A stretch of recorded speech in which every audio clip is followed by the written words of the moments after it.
건강 광자 들으시고 문제 맞춰보세요. 선물 드릴게요.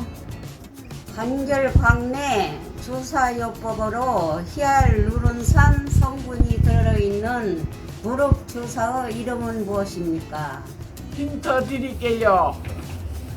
이영, 기역, 지어, 시어 네 글자 예요. 맞춰보세요.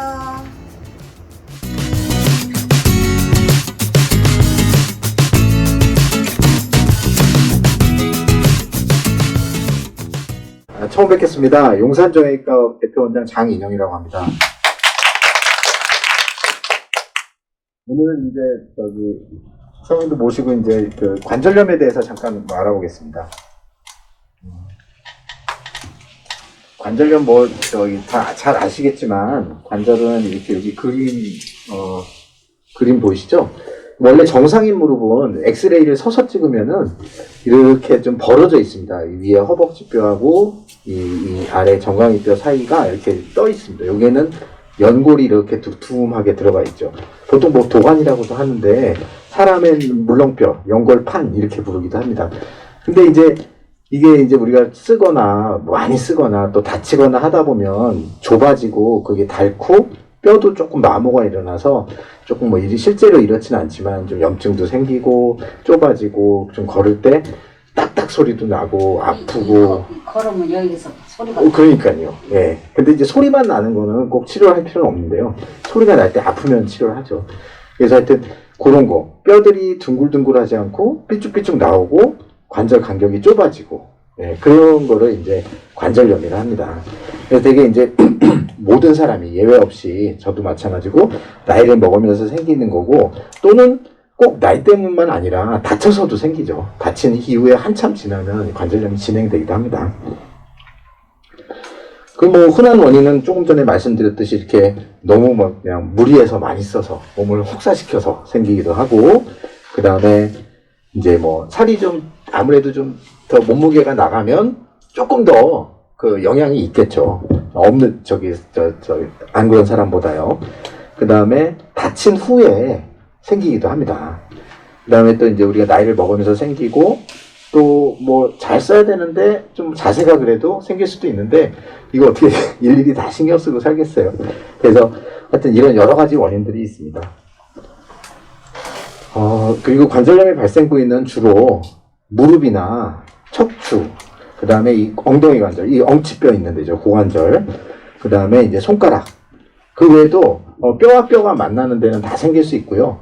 이 척추, 허리나 목에도 목 디스크 협착증만 있는 게 아니라 이렇게 관절염이 생길 수가 있습니다. 그래서 주로 체중을 많이 받는 관절이나 많이 손처럼 많이 쓰잖아요. 평생. 이런 관절에 많이 생기죠. 흔한 증상은 아시지만 좀 뻣뻣한 거. 아침에 이제 주무시고 나면 좀 뻣뻣하다든가 그런 것도 다 관절 증상이 하나고요. 그 다음에 아픈 거. 그 다음에 아까 말씀하신 대로 소리가 나는 거. 근데 소리가 어쩌다 한두 번 난다고 관절이라고 생각하지는 않고 그게 그냥 계속 몇 개월이고 계속 반복적으로 나면은 좀 관절 같은 거죠. 그 다음에 좀 손가락이 끝마디가 틀어진다든가 좀 붓는다든가 이런 게 있잖아요. 이제 그런 것도 관절이고 무릎도 20, 30대 때랑 다르게 조금 붓고 물도 찰 때도 있고 좀 그런 것들이 이제 관절 증상입니다. 그 다음에 이제 흔히들 오셔서 말씀하시는 게 이거 류마티스 아니냐, 퇴행성 관절이냐, 이거 외상성 이렇게 하는데 구분이야. 이제 다른 것들은 그렇게 구분이 필요 없지만 류마티스 관절하고 퇴행성은 조금 이제 좀 치료가 다르고 류마티스 관절 같은 경우는 정말 적극적으로 초기에 치료하는 게 중요하거든요. 그래서 간단하게만 말씀드리면 이거는 이제 어떤 외상이나 나이에 따라서 노화가 생기면서 생기는 거지만 류마티스는 면역 반응입니다. 그런 거고 이거는 주로 이제 중년 이후에 생기지만 이거는 좀 젊을 때 생기고요. 20대, 30대도 생기고 그렇죠. 그 다음에 통증 기간은 물론 이제 퇴행성 관절도 아침에 뻣뻣하긴 합니다. 근데 뻣뻣한 시간이 다릅니다. 류마티스는 조조강직이라고 해서 되게 1시간가량 뻣뻣합니다. 아주 뻑뻑한 게 류마티스고, 그 다음에 이제 퇴행성 관절은 이제 조금 아침에 뻣뻣할 수는 있지만 조금 이렇게 활동하다 보면 금방 또 풀어지죠. 그게 이제 차이가 있습니다. 그래서 내가 조금 뻣뻣하다고 이거 류마티스냐 걱정하실 필요는 없고, 그게 1시간 이상 가는 뻣뻣함이 뭐 하루 이틀 그런 게 아니라 막 매주 6주, 7주, 8주 이렇게 막 2개월 이상 가면은 이거 류마티스 검사해야 되나 생각해 볼 수 있지만 그 외에는 그렇지 않습니다. 자, 그래서 이제 다른 거는 뭐 이제 그 정도 좀 차이가 있습니다. 차이가 있어서 치료도 다르니까 좀 이렇게 아시면 되겠고요. 그다음에 이제 자가진단법인데 뭐 이게 증상이죠. 그러니까 관절이 붓고 물이 찬다든가 무릎에서 소리가 난다든가 굽혔다 폈다 할 때 이게 좀 덜 뻑뻑하다든가 그런 것들이요. 그 다음에 계단을 오르내리기가 힘들게 된다. 뭐 이제 이게 하나 있다고 관절염은 아니지만 이런 여러 가지 증상들이 있을 수 있으니까 그 중에 몇 가지가 본인한테 해당된다. 사모님들한테 해당된다 그러면은 그러면은 이제 이거 관절인가 하고 뭐 알아보실 수 있겠지만, 그 다음에 뼈마디가 굵어지고 또 그 부위 마디 있는 데를 누르면 아프다. 이것도 관절 증상이고요. 그리고 갑자기 걷다가 갑작스럽게 특별히 이유도 없이 이렇게 힘이 빠지거나 주저앉고 싶다. 뭐 이럴 때도 그것도 관절 증상이 되겠습니다. 그리고 이제 관절 증상이 아까 좀 전에 말씀드린 그런 증상이 있고, 많이 아프시게 되면 사실 뭐 말씀 안 하셔도 또 병원에 가시게 되니까. 그런데 하여튼 그런 거는 뭐 이제 그 손가락 같은 경우는, 특히 무릎은 그렇다 치는데 어깨나 손 같은 경우는 이제 조금 아프거나 뻣뻣할 때 이거 너무 방치하면 변형이 생깁니다. 빨리빨리. 그래서 자꾸 손가락이 휘고 붓고 그런 게 고착이 되니까, 손가락 같은 경우는 꼭 주사 같은 걸 안 써도 약만 잘 드셔도 금방 많이 좋아지실 수 있거든요. 그래서 그런 거는 방치하지 마시고 빨리빨리 치료하시는 게 좋겠습니다. 그 다음에 관절은 되게 이제 엑스레이 찍어서 기술을 나누는데요. 1단계, 2단계, 3단계, 4단계로 나뉩니다. 4기까지 있는데 1단계는 되게 엑스레이는 정상입니다. 거의. 증상만 좀 있는 경우나 엑스레이상 아주 미세한 변화가 있다거나 요 정도고, 그 다음에 2단계는 조금 간격이 약간 좁아지는데 이 골국이라 그래서 뼈가 원래는 둥글둥글 하거든요. 근데 여기 약간 가시처럼 삐쭉삐쭉 나오게 되는 게 있습니다. 그럼 골국이 있으면 2단계, 3단계는 더 좀 연골이 망가진 상태, 4단계는 그 연골판이 거의 닳고 없어진 상태, 이렇게 딱 붙은 거, 이제 그런 식으로 분류를 합니다.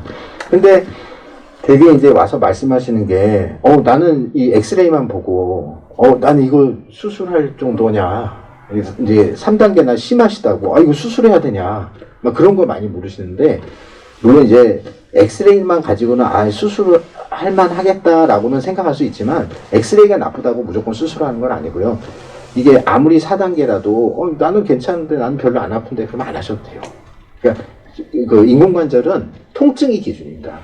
내가 주사를 맞건 약을 먹건 이거는 너무 힘들어, 너무 아파, 이러면 해야겠죠. 네, 그렇지 않다면 굳이 안 하셔도 되고, 한다면은 수술을 하게 된다면 이제 조금 그래도 너무 젊을 땐 할 필요 없지만 그래도 한 75세 전후에서는 뭐 하실 수 있죠. 왜냐하면 또 조금 나중에 납치의 위험도 있고 하기 때문에 한 80 전에는 하시는 게 좋고, 뭐 80 이후에라고 수술을 안 되는 건 아닙니다. 안 되는 건 아닌데 납치 위험이나 이런 걸 좀 감안하면 안전하게 80세 이전에는 내가 너무 힘들고 안 될 것 같다 그러면은 상의를 하셔서 수술을 고려할 수도 있는 거고요. 그리고 이제 그전에는 지금 수술 얘기를 하려는 건 아니고요. 이제 수술은 그렇다, 이제 그런 말씀을 드린 거고요. 그 다음에 이제 이게 조금 전에 그런 거를 엑스레이 찍었을 때입니다. 이 정상은 여기가 이렇게 벌어져 있죠. 이렇게 잘 벌어져 있습니다. 이게 아무것도 없이 공중부양하고 붕 떠 있는 게 아니라 여기에 두툼한 연골판이 있습니다. 근데 이제 좀 진행이 되면 여기 약간씩 좁아지죠. 그 다음에 더 진행이 되면 더 간격이 좁아집니다. 그리고 요게 사기입니다. 요거는 딱 붙었죠. 여기는 이제 연골이 닳아서 없어진 상태입니다. 그런 식으로 생각하시는데, 그거보다 더 중요한 거는 증상이다, 아픔 정도다, 그렇게 이해하시면 되겠습니다. 그 다음에 관절은 일단 제일 중요한 거는 뭐 이제 다들 잘 알아서 하시는데, 뭐 찜질도 좋고요. 그 다음에 운동하시는 게 좋아요. 조금 아프더라도 운동을 하시는 게 좋습니다.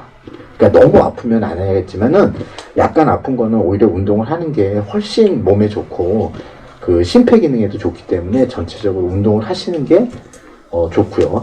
근데 한꺼번에 뭐 30분, 40분 막 1시간씩 많이 하면 좋냐? 꼭 그렇지 않습니다. 자기에 맞게 하루에 만약에 이제 우리 사모님들이 나는 30분을 운동을 해야겠다. 1시간을 운동해야겠다. 이렇게 목표를 세우시면은 그거를 꼭 한꺼번에 안 하셔도 쪼개서 하셔도 돼요.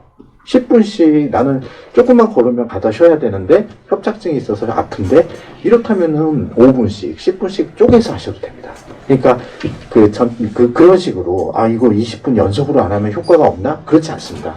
안 하는 것보다 훨씬 나니까 하여튼 운동을 재밌게 해주시면 좋을 것 같습니다. 그리고 뭐 다른 거는 뭐 다 아시는 내용이기 때문에 생략하도록 하겠습니다. 그 다음에 초기에는 되게 이렇게 그렇게 잘 쉬시고 좀 많이 아프면 덜 써야겠죠. 근데 조금 아프면 그래도 활동하시는 게 더 낫습니다. 그리고 약을 드시면 되는데 소염 진통제나 스포제, 도포제가 있습니다. 그 되게 이제 되게 헷갈려 하시는 것 중에 하나가 약에 대한 건데 소염 진통제와 진통제가 다릅니다. 진통제는 글자 그대로 안 아프게 해주는 진통 효과만 있고요. 대개 뇌에 작용해서 안 아프게 느끼게 해주는 게 진통제죠. 대표적인 게 마약입니다. 그리고 마약도 진통제입니다, 원래. 근데 소염 진통제는 염증을 없애서 진통 효과를 달성하는 거고 전신작용을 합니다. 그 차이가 있습니다. 그래서 소염 진통제는 근데 단점이 위장장애가 오래 드시다 보면은 속이 쓰리거나 그러실 수 있죠. 그래서 위장이 많이 안 좋으시다면은 못 드시는 거지만 그렇지 않다면은 위장약을 위장 보호제를 섞어서 약을 좀 맨날 드시는 건 아니지만 좀 안 좋을 때는 열심히 드시고요. 안 좋을 때는 진짜 열심히 드세요. 괜찮습니다. 그리고 많이 좋아졌다? 그럼 끊으면 되죠. 네, 그런 식으로 관리를 하시는 게 중요할 것 같습니다. 초기에는 이렇게 약물을 사용하고요. 파스를 붙이시거나 또 요새는 붙이는 거에 알레르기가 많이 생기니까 바른 파스도 있잖아요. 그런 파스를 발라주시는 것도 좋으면 되고 물리치료도 좀 시간만 되시면 좀 자주자주 해주시면 좋죠. 그 다음에 운동은 뭐 이제 아까 말씀드린 대로 많이 해주시는 게 좋은데 근력 운동을 하는 거하고 걷거나 하시는 거 그런 게 좋고 뭐 요새 코로나만 아니면 진짜 같이들 모여서 운동하시면 참 좋은데 코로나 때문에 많이 못하지만 물속에서 하는 운동이 좋습니다. 관절에는. 그 다음에 이제 좀 심해진 경우 약을 드셨는데 안 돼요. 약을 드셔도 이거 별로 효과가 없어. 그럴 때 이제 보통 주사를 쓰게 되죠.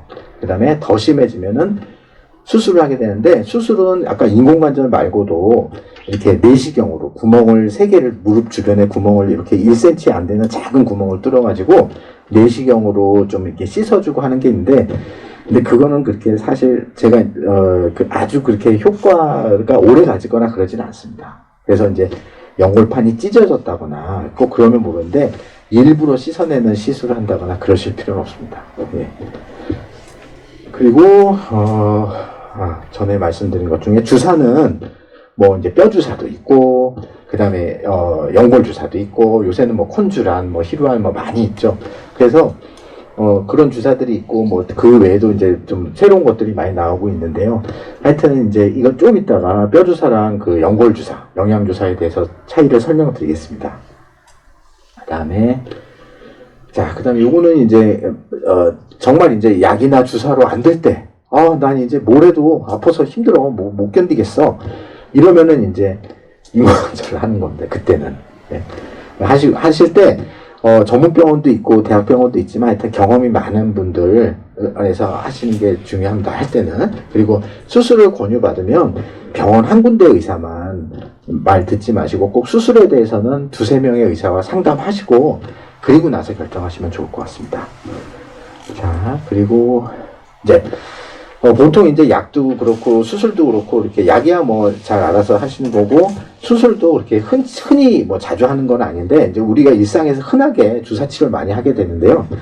그래서 주사를 조금 더 보강해서 말씀드리면은 이 스테로이드 보통 이제 말씀하시는 게 이제 뼈주사가 뭐냐? 그건 이제 스테로이드입니다. 스테로이드. 그래서 이 스테로이드는 사실 이 자체가 나쁜 건 아닙니다. 스테로이드는 여기 우리 부신이라고 콩팥 위에 있는 기관이 있거든요. 우리 몸에. 그 부신에서 생산하는 호르몬입니다. 그게 부신 피질 호르몬 스테로이드입니다. 그러니까 사실 스테로이드는 우리 몸에서 나오는 거죠. 근데 이거를 그럼 왜 이거를 그렇게 막 경계하고 그러냐? 이걸 너무 과하게 쓰거나 너무 자주 써서 문제가 될 때.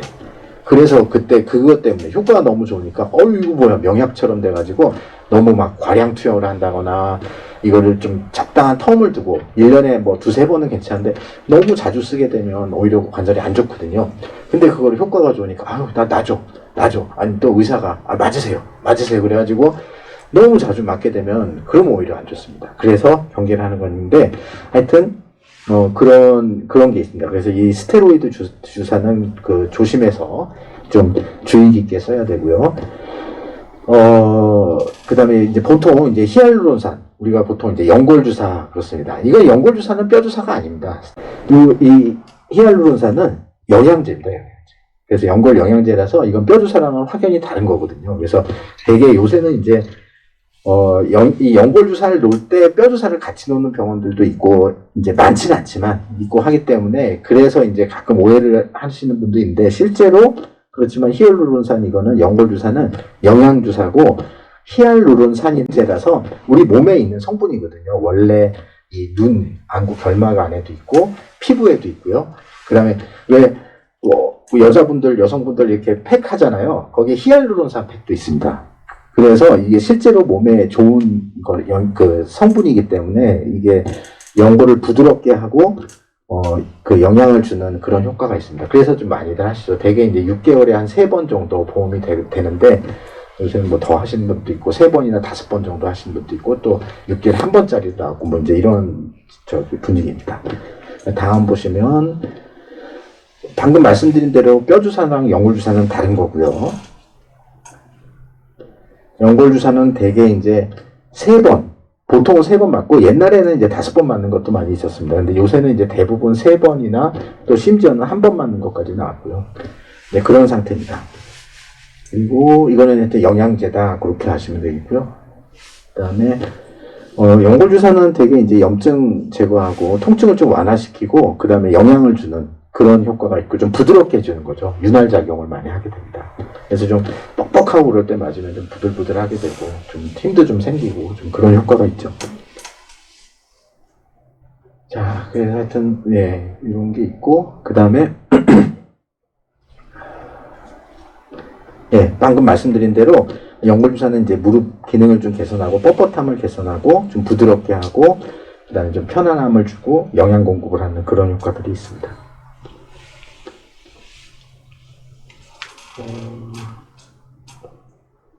자, 그리고 무릎을 관절염에 좋은 습관 다 아시겠지만 장시간 쪼그려 앉는 게 되게 안 좋거든요. 쪼그려 앉는 거는 좀 피하시고 지금 이제 편한 자세로들 앉아 계시지만 한 자세로 이렇게 책상에 계속 앉아 계시게 되면 이제 오랫동안 이렇게 구부린 자세가 유지가 되면 조금 연골이 또 압박을 받아서 안 좋습니다. 그래서 좀 이렇게 계시다가도 가끔씩은 펴주시고 이런 식으로 자세를 조금 바꿔주시는 게 중요합니다.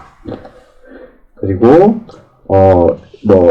알아서 하시겠지만 계단이나 언덕길 이런 거는 조금 줄이고요. 그래서 에스컬레이터나 엘리베이터 하시면 더 좋죠. 아플 때는요. 그 다음에 관절이 붓거나 많이 아플 때는 운동량도 할 수 있으면 가벼운 통증은 하지만 심할 때는 쉬시는 게 장땡이죠. 그래서 그리고 부었을 때는 그러니까 냉찜질하고 온찜질의 차이 때문에 좀 헷갈려 하시는 분들도 있는데 냉찜질은 부었을 때 부으면 냉찜질이 더 도움이 됩니다. 그 다음에 붓지 않았을 때는 따뜻한 찜질이 도움이 되고요. 그러니까 부었다고 온찜질 하면 절대 안 된다. 붓지 않았다고 냉찜질 하면 절대 아니다. 그런 건 아닌데 그게 더 도움이 됩니다. 그렇게 이해하시면 되겠고요. 그 다음에 근육 강화 운동을 많이 하시면 좋습니다. 아무래도 근력이 자꾸 떨어지고 특히 요새 같은 때는 운동량이 줄어들게 되니까 근력 운동을 좀 귀찮으셔도 챙겨서 하시는 게 정말 그거는 누구한테나 중요한 것 같습니다. 그리고 편한 신발 신으시고 그 다음에 할 수만 있다면 쉽지 않지만 체중도 좀 줄이는 것도 좋죠. 쉽지 않죠. 그 다음에 그래서 체중은 줄이고 이건 이제 그리고 좀 많이 가능하면 좀 활동을 많이 지금처럼 하시고 그 다음에 자꾸 근육 강화 운동 이런 자세로 하시면 좋습니다. 소파에 앉아서든 방에 앉아서든 발을 얼굴 쪽으로 당기면서 허벅지나 다리에 전체적으로 힘을 주시는 거죠. 그래서 7초 이상 유지하십시오. 그렇죠. 잘하시네요. 한번 해보실래요? 그렇게? 예. 하나, 둘, 셋 해서 7 세시고 7에서 10초 하면 더 좋고요. 뭐 한 7초 이상만 하셔도 좋습니다. 그렇게 해서 또 쉬시고. 요번에는 발을 아래로 뻗으셔서요. 그렇죠. 예. 그렇게 하고 발만 아래로 뻗으셔서 뒤에 힘이 들어가잖아요. 그렇게 해서 또 7초 쓰시면 좋고요. 그런 식으로 하시면 참 좋습니다. 그다음에 자, 그래서 하여튼 연골 주사는 영양제니까 뭐 그 따로 오해 없이 그냥 맞으셔도 될 것 같습니다. 그다음에 운동 많이 하시고요. 약은 안 좋을 땐 드시되 뭐 멀쩡하면 드실 필요가 없죠. 혈압약이나 당뇨약은 매일 챙겨 드셔야 되지만 관절약은 아플 때 위주로 드시면 되고, 그렇다고 나 요새 매일 많이 아픈데 그래서 많이 아픈데 그런데 약을 조금 먹고 싶어 그래서 한 번 먹고 참다가 또 그럴 필요는 없어요. 아프시면 충분히 드세요. 그리고 또 끊으시면 되니까요. 자, 이제 이런 식으로 이제 방금 해보신 거 운동이 있었고요. 뭐 스트레칭 같은 것도 챙겨서 하시면 좋겠죠. 이건 뭐 누구나. 자, 이상입니다. 감사합니다. 또 혹시 궁금하신 거 있으면 말씀하시면 제가 또 아는 대로 답변 드리겠습니다.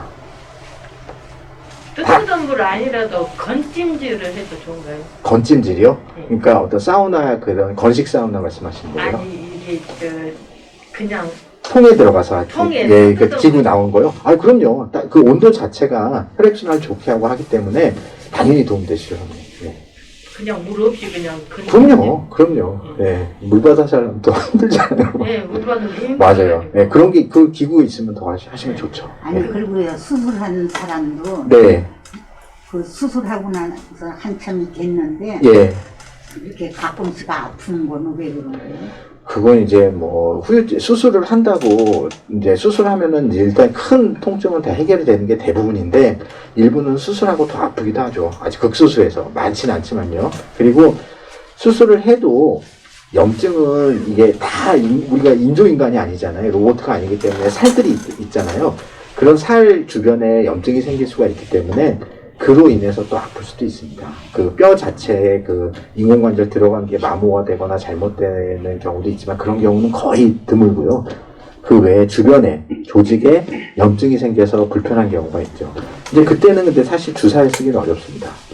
주사를 주사를 쓰면 안 돼요. 인공관절 할 때 될 수 있으면 인공관절 후에는 주사를 쓰면 안 되거든요.